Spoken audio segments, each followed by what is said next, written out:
Welcome to Conversations with a Wounded Healer. I'm your host, Sarah Bueno. I'm a psychotherapist, teacher, consultant, and most importantly, a wounded healer, living and working in Chicago, Illinois. On this show, I interview folks in a variety of healing professions, and we discuss the intersectional journey of healing self while caring for others. We're not just focused on individual healing, but also healing on the collective level from white supremacy, late-stage capitalism, and the patriarchy. Thanks for joining us. Hello! Welcome to the show! OMG, thank you so much for being here. I am excited to share the airwaves with you today. So this is Conversations with a Wounded Healer, and I'm Sarah. So nice to meet you. We have a really cool, very spiritual episode today that I think a lot of you are going to love. But first, let me tell you how you can support the podcast. I'm going to give you something. You can give me something if you want to. You don't have to. It's free for you. I get it. But if you want to go above and beyond and help out the podcast, because this shit ain't cheap, you can buy merch. I have merchandise. OMG.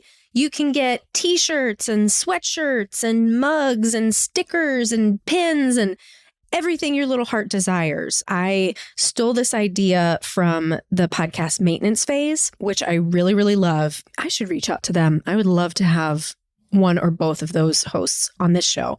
But anyway, I looked at their merch page and I was like, I can do that. So that's what I did. So we have a merch page on TeePublic. And so you can go to tinyurl.com/CWH merch. So CWHMERCH. And we only have a couple designs right now, but I have partnered with an amazing designer who's going to help me create new things. It's going to be really exciting. So please buy some merch if you would like. You could also rate and review on Apple Podcasts. That can really help us a lot. And finally, if you want to throw a little cash our way, you can support us on Patreon. Patreon.com/convos with a wounded healer is where you'll find me there. So those are all the lovely things that you could share. All right. On to today's guest, who was so excited to be able to sit down with. This is the first time we got to really sit down and have a conversation together that wasn't around a work project.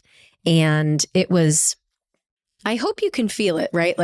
Sometimes I've said this on the podcast before when I'm having conversations and it feels beyond words, like there's something that's being created in the moment that doesn't quite have language. And that's a spiritual place that I always find really exciting and really just wonderful. And that's what happened throughout most of this episode today. So my friend Kenji Kuramitsu is a mental health and spiritual care professional in Chicago, Illinois.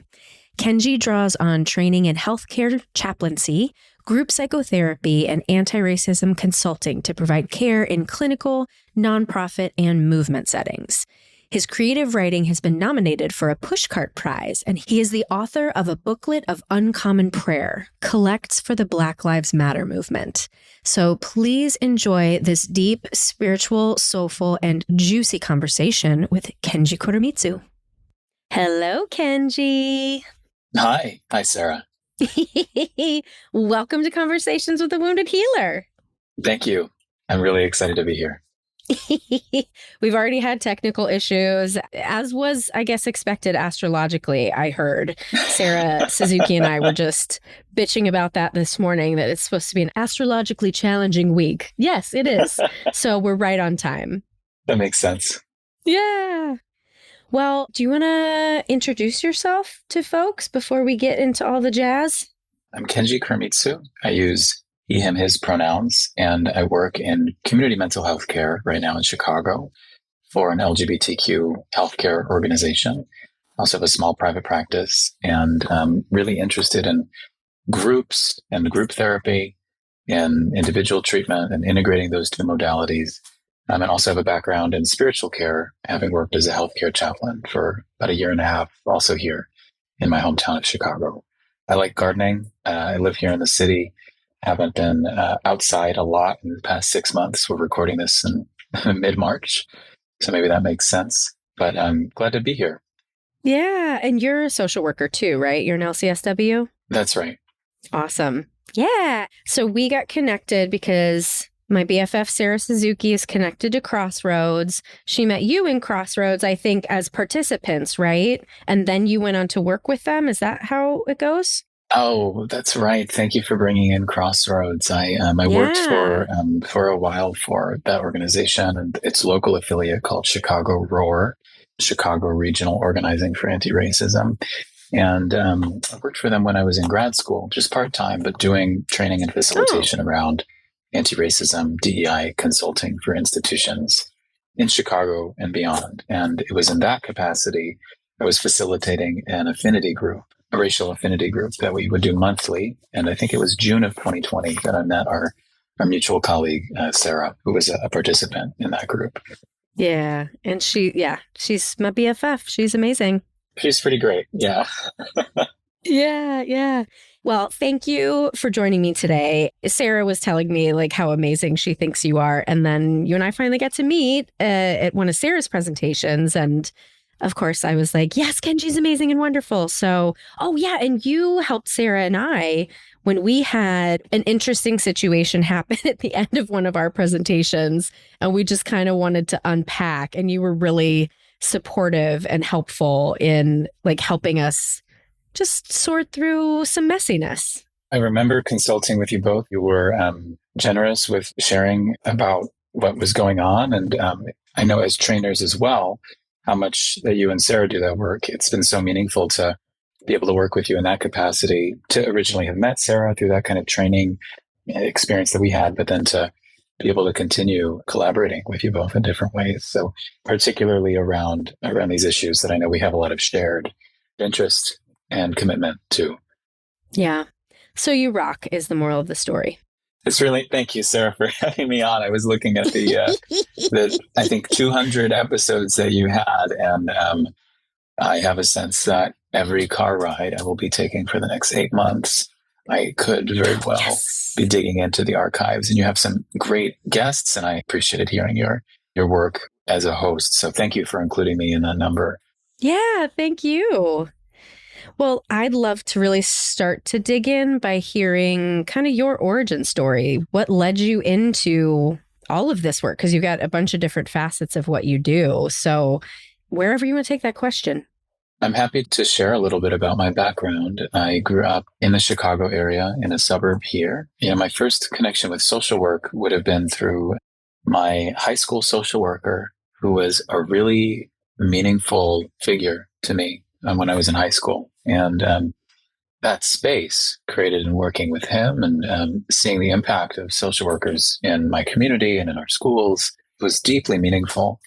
And when I went to university, also here in Illinois, I thought about what to study and what would help me feel alive and connected with others in the world and kind of work I wanted to do. And I thought about those experiences that I had, thought about also a family connection. It wasn't called social work when my grandfather was doing it in that capacity. At least it wasn't called that in his field. But he worked in quote unquote youth development.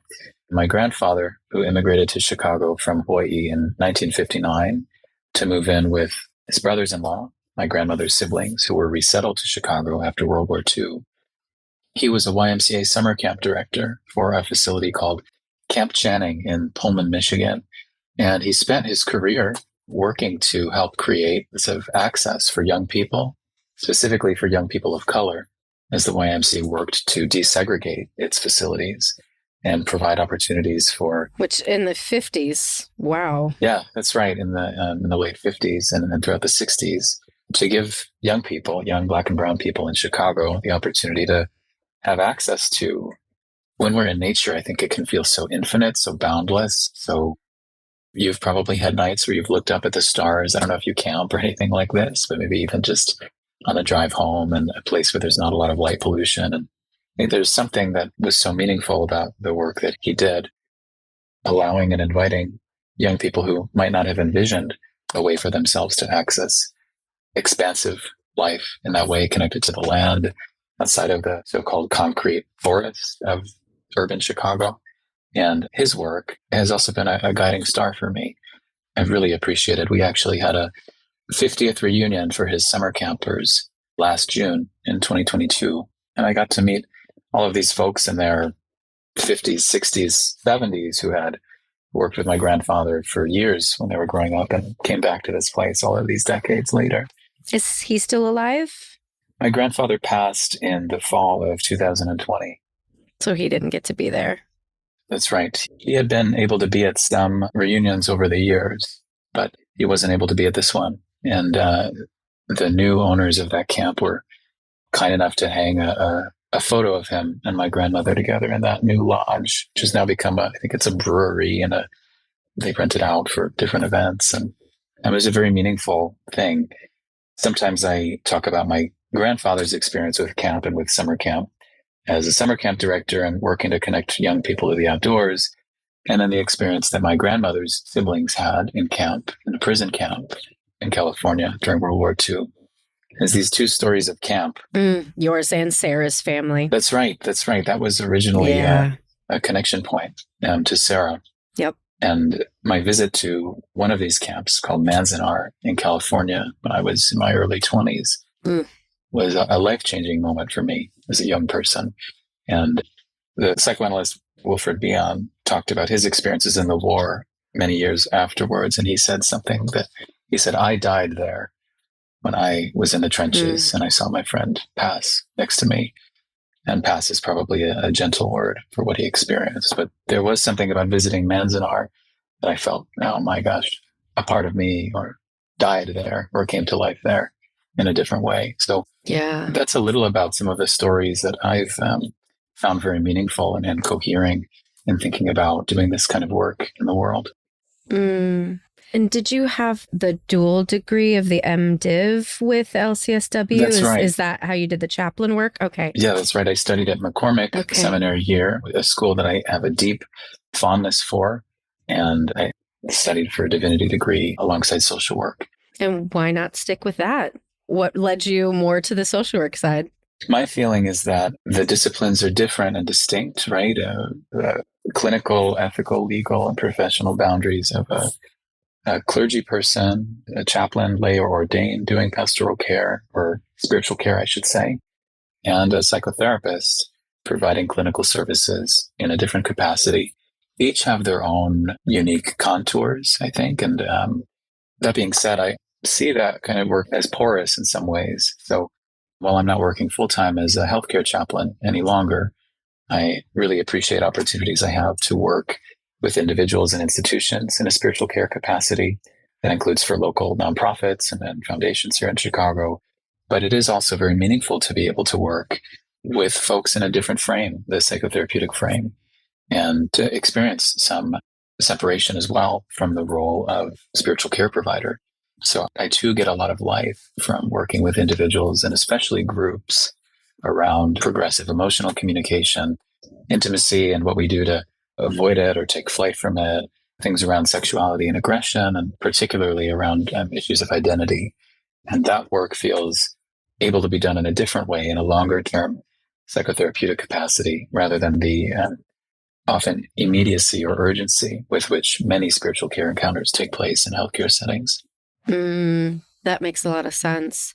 But I do think too, I mean, I talk about spirituality a lot with my clients, and I mean, it's funny because when I teach about addiction, you know, obviously the 12 steps incorporates spirituality, and I believe that it's one of the parts of being a human that is so important to investigate and develop in many ways. And I know that there are plenty of people out there who disagree with me, but I think therapy is a spiritual endeavor. I think so too. I think so too. Yeah.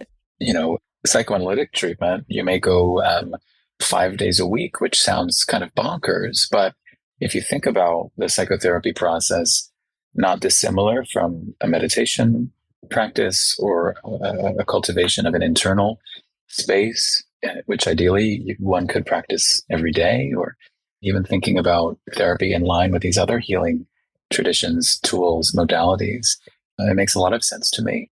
I know some folks may not hold the work of therapy in mind with an explicitly spiritual frame, which is also okay. And I happily work with folks who don't have that kind of value or commitment as well. But I do think there's something about that image of Carl Rogers had that wonderful story, right, about the potatoes in his basement. Wait, I don't know that I know this. He wrote about it so, I think just a few sentences, but it's really stayed with me. And he talked about being a child and walking down his family's steps into the cellar. You can imagine dust kind of filtering in the air through maybe a light coming in from a window. And he stumbled across a bag of potatoes that had been left there for a very long time, and they had begun to sprout. And he noticed that those spindles sprouting up from those buds of potatoes would sort of grow up into the air, and then they had started to curve towards the light falling in through the window. And he spoke to how moved he was to see the pull towards the light of these organisms that were in this musty cellar, and talked about that human urge, potential, self-actualization, whatever, to pull towards healing and growth. And I feel like that must be of deep value in your work around helping folks remove some of the boulders getting in the way from having that free flow, having that open orientation towards growth, towards healing, that there's something intrinsic about that to the human spirit. Right. Yeah. And I mean, it makes me think all the anti-racism work that we're both doing, is it more challenging right now in the times that we're living in to move towards the light because of all of these barriers that are in our way? I have the debate with myself all the time, like, is this the worst time in history? I mean, probably I would say World War II was pretty bad. But in my lifetime, this is certainly the worst time when I've been alive. I appreciated you saying World War II was pretty bad. It was pretty bad. And for me, as my father's Japanese American, my mother German, Italian, Serbian background. So the legacy of it, they were here both in the U.S. as were their grandparents during the war. But the legacy of the Axis powers, of camp and camps, of dehumanization, those echoes are frightfully reverberating in the world today. Right. Between authoritarian regimes, these strong men, leaders. I read a story a few years ago about a Russian family that is really a tragic story. There was basically a bag, kind of playing with this Rogers image of the potatoes. The family in Russia, maybe 15 years ago, there's a bag of potatoes that were rotting in their cellar, in their basement. And apparently sometimes when potatoes rot, they give off a certain toxic gas or something like this. So actually 4 of the family members, I believe, died because one by one, they would go down into the basement to check on something and they wouldn't come up. And it was a horrific saga until someone, and it may be, I'm not sure if it feels right to kind of play with as a metaphor this horrible loss that this family went through, but there's something that I think we could texture about Rogers' idea about the human move towards growth, that there's also something so, and for me, I think psychoanalysis provides the framework for thinking about this really effectively, but there's also something so toxic, so poisonous, so warped, so lethal that can brew in human beings, in us, and in the other humans in the world around us. And I think we're seeing some of that play out in the world today, in the US and internationally. It's interesting that, that those were both potato stories. And I wrestle with the question a lot about, and this is a question that, people have tried to study forever. Is human nature good, or are we inherently evil, right? When we're left to our own devices, unless there's some sort of civilization. And I want to believe that we are inherently good because of that, like, move towards the light. And I just get so downtrodden with all of the negative things that I see. And again, that's kind of like, is this just because this is what we're swimming in right now? And, if we were in a more optimistic time, might I feel differently? It's a weird time to be a human. It is a strange time to be a human, Sarah. I have a friend who once said we were having a sleepover. It was for his, right before he got married. He rented a canal boat in the UK, and we were crammed into this little boat on the river and in Bath. And he said, in Bath? In Bath, yeah. I loved, yes, Bath. You're pronouncing it correctly. Mm-hmm. And he said, Kenji, sometimes I feel like if I could have been born 50 years from now, that would have been like the right time. He said, based on what I want to do, so much of my life, I feel, will be towards setting the ground or setting the seeds. We can probably critique a little the image of light and dark for being racialized as well, right? Mm-hmm. Or civilization being something that's very discontenting at times too. I think it was Leonardo Boff, who is a Brazilian liberation theologian, who talked about the need for a new barbarianism. If this is what civilization has to offer, give me something tribal, give me something right deconstructed from that, give me. Mm-hmm. So it is a strange time, I think, as we're wrestling with what our affinity is as persons to these national projects. And I think a fascinating time to be doing the work of spiritual care and psychotherapy. Yeah. What gives you hope right now? I just got back from this conference, the American Group Psychotherapy Association, which is for any mental health professionals listening. It sounds like you may be connected or aware of them too. I've heard that it's a great conference. It's great. It's great. It's very imperfect. It's very jagged at times, but it's very meaningful for me to be a part of that professional community. And we had a plenary from a speaker, Reverend Ronald Hobson, that I haven't yet watched in full. I'm the kind of person who sometimes sleeps a little late. And so I'm going to watch the recording of the full talk, but it was quite early. But from what I heard and from what colleagues had shared, he sort of presented on doing group therapy in an age of white supremacy, of capitalism, of these social movements. And there was this real clamor, I think, from participants in the conference that, well, where's the hope?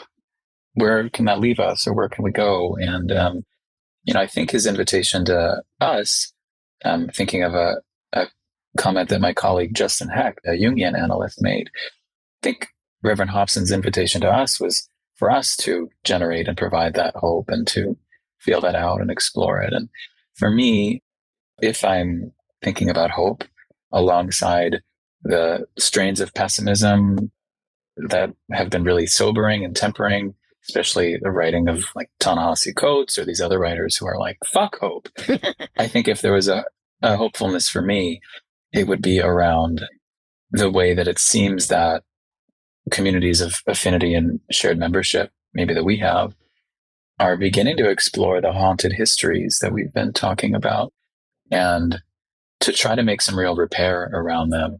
That I have some hope that some of the reactionary right-wing efforts that are happening around education, around storytelling, are happening in part as a response to what feels like is a genuine concern from increased factions of society to tell the truth about the nation that we share. Yes. About this land, about these histories. So that feels adjacent to hope for me. I'm so glad you said that, because that, if we think from a psychological standpoint in family systems, the truth teller is always, That's ostracized, right? I was the truth teller in my family. So I'm the black sheep, right? I'm the one who's making waves and causing the problems. Yeah. And then I had a teacher tell me once from Buddhism, there's the Mahakala. Have you heard of this? It's the demon, I guess, that protects the truth. And so the closer you get to the truth, the more the demon tries to keep you from it. I just love, that does give me hope. It's like this paradoxical hope of, because there is so much resistance, that means we are getting close to the thing. Woo, Kenji. Sarah. Goosebumps. Yeah. Thank you. Yes, I feel like that's the reframe that I need. I appreciate you reflecting that. Oh, thank you. That image of the demon that fights harder and harder. That feels right on to me societally, but also as we're thinking about working with our clients and respecting. And I know you and I share a motivational interviewing, and I think internal family systems also has language for this, but respecting the defenses, the protector parts, for me as a group therapist, the tremendous feelings about not enoughness that emerge when doing combined treatment. Or I had a mentor who once said that our defenses are unconscious, or else they wouldn't be able to keep us safe. And how hard they might fight, we might fight, if we see therapy as a wrestling match or kind of dragging some heart kicking and screaming into the light. And that's I think that's not a posture that you or I would want to have when working with folks about the tenderness and the intimacy of life, of inner life. And from the NARM perspective, what we talk about is building the capacity to tolerate the truth when it comes to like our own trauma. And so if we put that on our country's history, that's right now, wow, as a people, we are trying to build the tolerance to really feel the anger and the grief Yes. that need to be felt Yes. collectively. And this is, oh my God, I'm just getting on such a deeper level. Like Sarah and I both signed up for Resmaa Menakem's training. And that's what he talked to. He was like, he talked to the white people and he's like, white people, you do not have a collective way to grieve or a collective way to be angry. That's something that people of color have had to develop out of necessity, but white people haven't had to. And that's, hopefully that's what we're doing. I mean, that's what I want to do as a white person, wanting to help other people build the tolerance and the capacity to hold all of the pain that has to be felt. Yes. Right? Because it's been projected and discarded and suppressed and ignored. Oh my God, Kenji, my insides right now. You gave me chills in this moment, Sarah. I mean, that's exactly right, I think. For me, this is, again, I look in part to psychoanalysis, but psychoanalysis also has its own troubled history with race and otherness. But there's something to what you said about if we don't work through, if we don't feel, if we don't grieve, the ways that we'll be committed to repeating.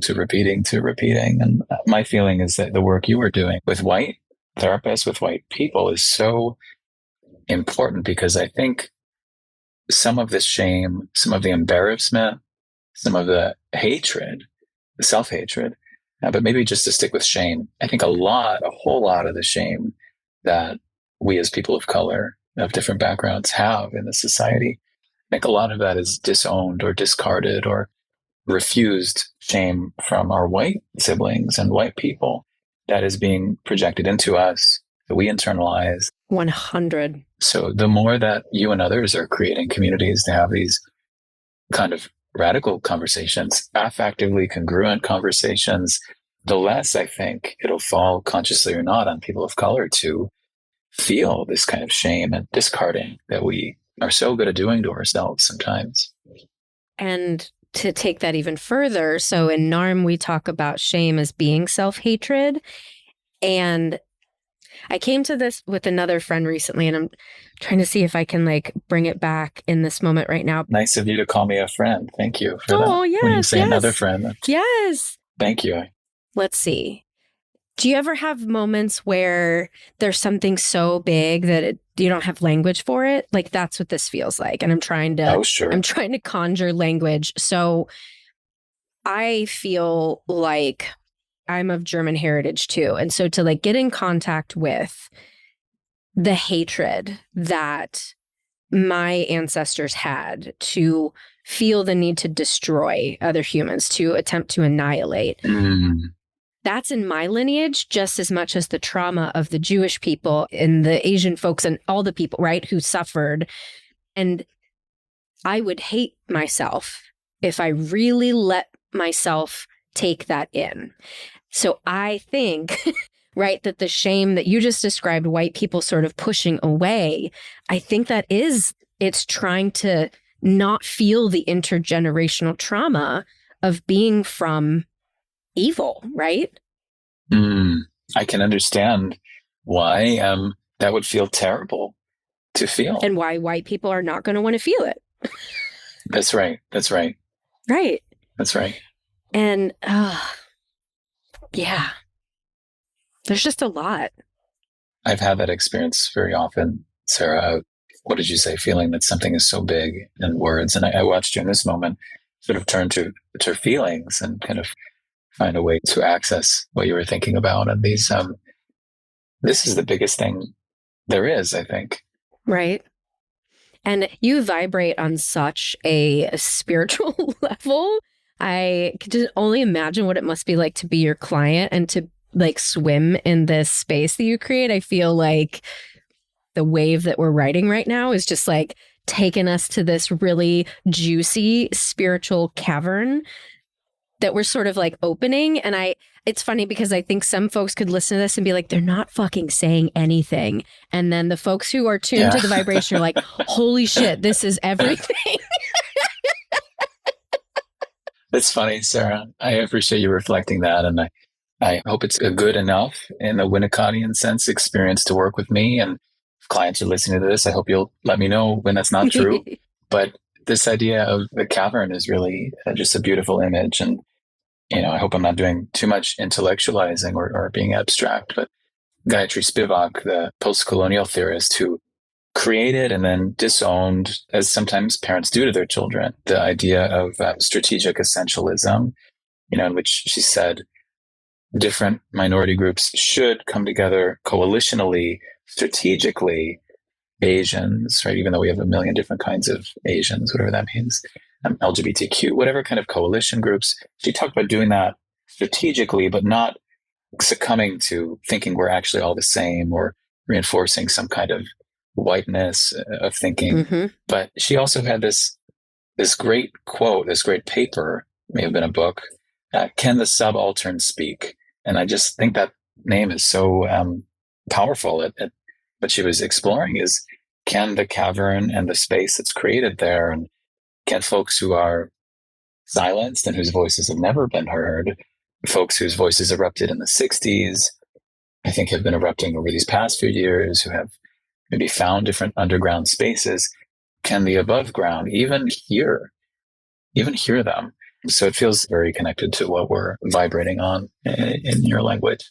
Well, and the more people who are in the above ground, I suppose, start to dig deep, like we're talking about before, right? We're looking at the history.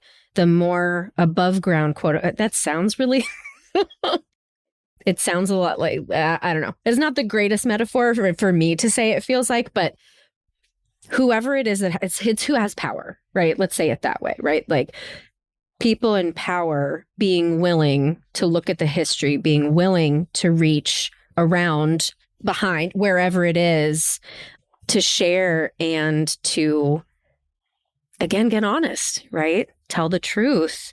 The more that can happen, then the more those stories will be heard. I think that's right, Sarah. And I appreciate your, acknowledging the discomfort of the image too. I mean, I think those underground caverns and corridors run through each of us. And as you said very well, maybe dependent in some ways on our ancestry or identities or the legacies we inherit. But those underground spaces are not just societally, but in each of us as people. And it's true. It seems to me it can be a really hard journey. I know it has been for me personally and professionally, spelunking there, and maybe part of what we do with our loved ones, maybe including our patients and our clients, if we think about love in that way. And I think we do. We do on this podcast. Yes. We do on this podcast. We do. That's right. Is to be with. Mm-hmm. I'm so mad we had technological problems at the beginning because we don't have all the time to dig into all the juicy things. But I have to ask you before we move towards ending. So with all of this, would you consider yourself a healer? I've said this a few times, and my professional base is that psychoanalytic, psychodynamic, sometimes annoyingly so. Sometimes I wish I had another base or mother tongue. It's a complicated paternal and parental relationships there. But in that space, I think there's actually a lot of devaluing about the idea of a healer and what it means to be a healer. And I think some of that is righteous criticism of the kind of something that gets under my skin a little too, which is like these mass influencers and the way that they often commercialize healing and sort of bin consumerism as community, and multi-level marketing schemes tap into the same kind of need that we have as humans to heal and be healed. Cults, right? These high control groups. Yep. I think archetypically and in a Jungian sense, I really do resonate with that idea of the wounded healer. My colleague Justin, who I mentioned earlier, said recently that we act from our dreams and we dream from our wounds. And I really loved that. Ooh. We act from our dreams and we dream from our wounds. Something like this. That's right. Wow. My dreams. involve doing the work of healing and boundaried, careful relationships, caring relationships, of being a part of the healing movements that are taking place in the world and trying to explore those inner corridors, those haunted hallways, the ghosts in the nursery, the angels there, as Selma Freiberg said, for me and for the people that I know, including my clients. So I think I would, it's probably a very Kenji long way of saying, yeah, I like that word, healer. Well, the long version is good for podcasting, so thank you. Thank you for letting me take the scenic route with you. Right. Well, if you just said yes, that would make a really boring question then too, right? Well, you and Sarah and I talked about potentially having an episode together where we really honor Derek Dawson. I think that we should for sure do that because I want to spend more time talking with you on here. And for anyone listening now, Derek Dawson was, I aired his episode twice, like a week or 2 weeks apart in the midst of the George Floyd murder. And he has passed away. And he was somebody that was very special to you. And I only met him once and got to talk to him on the podcast once, but man, he touched my life as well. And I know Sarah feels the same. So I think we definitely need to have you back on so that we can have an episode to remember him. I would love that, Sarah. Yeah. Maybe just in this moment, I'll say it meant so much to Derek that he was on this podcast with you. And he used to share that link far and wide. I miss him terribly, terribly, terribly. And it's so good to hear you say his name and to know this is a shared connection we have too. So I would love to. Mm-hmm. I think that's a fantastic idea. I would love that. Yeah. Yeah. So we'll definitely make that happen. Well, if folks want to hear more from you before you're back on the podcast, is there a place they can get in touch with you? Where can they find you? We don't know how long Twitter will be a thing, but I'm on there. That's true. I have a website. It's kenjikuramitsu.com. I'm also on what I find a very challenging social media site, even among the challenging social media sites, which is LinkedIn. So if folks want to connect professionally, I'm on the LinkedIn. And my practice website is called Kintsugi, KINTSUGI, psychotherapy.org. Ah, wonderful. I have some friends who they call it the Kintsugi Collective. And oh, is that right? Yeah, they do some healing work with therapists who consider themselves disabled or queer or, yeah, it's really cool. I'll have to send you a link. Hopefully they won't sue me for my name if they've been around a while. Well, you could sue them too. So I'm sure that it will be fine. I'm going to guess that they're going to be in abundance with this because they also did not make up the Kintsugi idea. Right? Amazing. And for those who may not be familiar with it, it's this, one of my favorite poems is called The Joins by Hannah Block.